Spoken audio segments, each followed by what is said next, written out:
events are carbon intensive sort of activities. There's obviously a lot that sort of goes on. You know, there's multiple ways to reduce your carbon footprint when you're obviously an event organisation.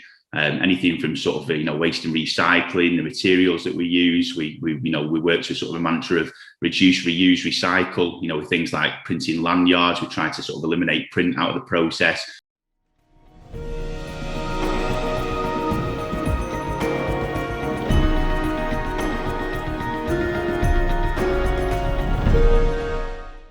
Hello everybody, my name's Cameron Roberts. I'm the Digital and Community Editor for Exhibition News, and I'm joined today by Lee Etchells, who's the Director of Events at Rocket Group.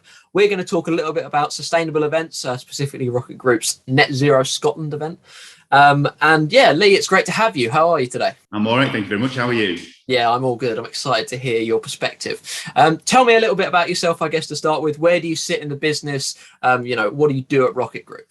So I'm the event director for Rocket Group. I basically look after the events and conferencing side of things. I've been brought in quite recently to basically help with everything to do with sort of conferencing and events around low carbon and net zero sort of policies and legislation, which is all sort of government and public sector sort of facing, mainly in Scotland, but also the rest of the UK as well. I've joined Rocket Group. They're obviously a creative agency specialising in sort of creative design, marketing, exhibitions, training and skills. They do stand design and sort of stand builds all over the world for sort of trade events. And I've been sort of headhunted to come along and basically work with them to produce sort of conferences and events and a new sort of a division really, which sort of ties into everything that they're obviously sort of looking to do as a creative agency. With the intentions of obviously sort of getting involved and making this really, really sort of big. I've got a background in sort of conferences and events that goes back sort of 20 years. I'm involved in sort of things like events marketing, event management, sales and sponsorship. It's been a very, very sort of exciting journey over the past sort of 20 years around sustainability and environmental issues, particularly in the UK, but obviously something that's now taking a big initiative across the world. Amazing. It sounds like I'm joined by just the right person then. So I guess give me a little bit of context about Net Zero Scotland. What is the event? How did it come about? And I guess, why did you put it on? So basically, when I first started to do events from sort of with environmental sort of backgrounds, Scotland, they basically brought something out called RPP2, which was a second report on proposals and policies for what was then a world-leading 42% carbon reduction target by 2020.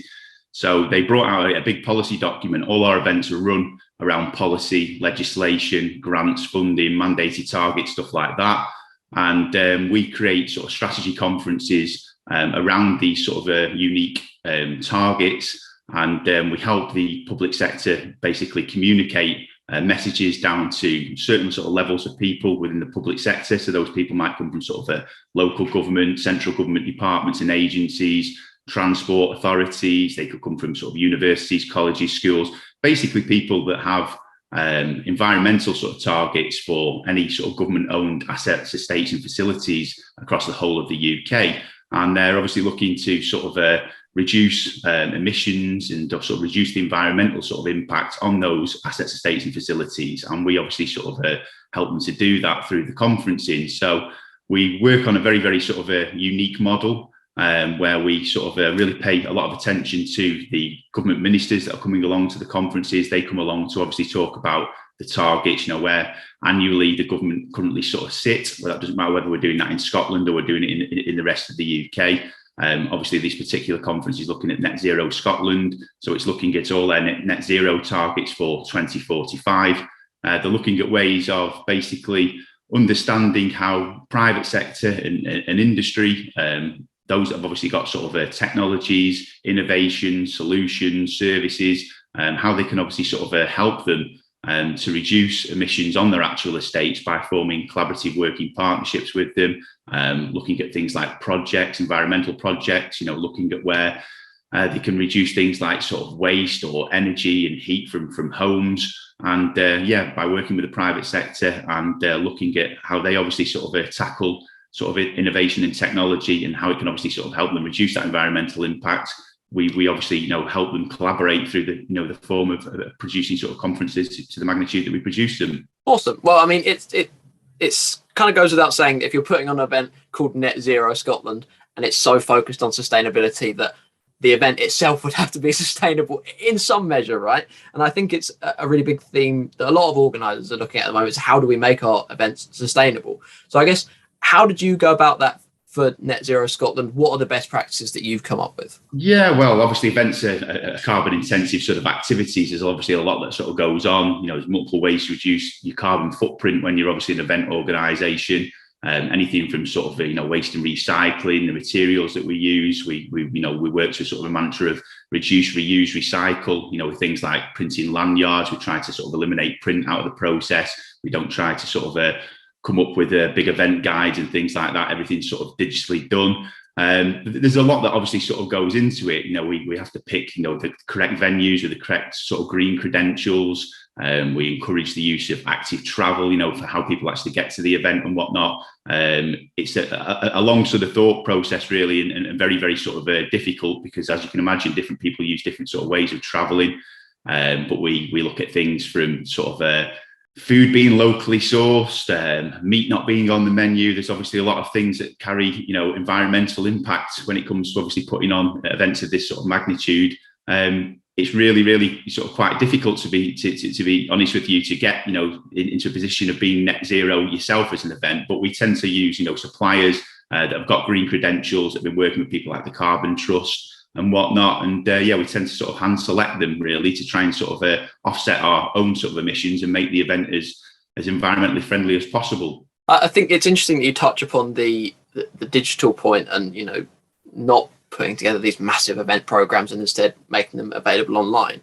So it does kind of beg the question of why you would have a sustainability event in person. I know there's a little bit of a clash there about, virtual events actually sustainable with the servers that they have to use and etc.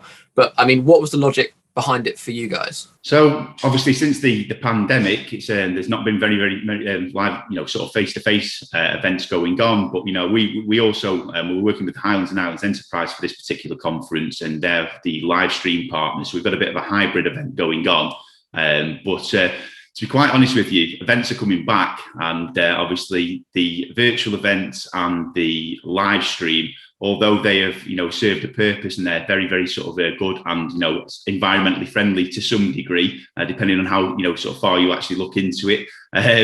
It's getting to a place in time where people want to actually come back and physically sort of meet people at the events face to face, because it doesn't produce the same sort of networking effect as a real event where you're meeting people face to face. The live doesn't produce that same sort of effect, if that kind of makes sense.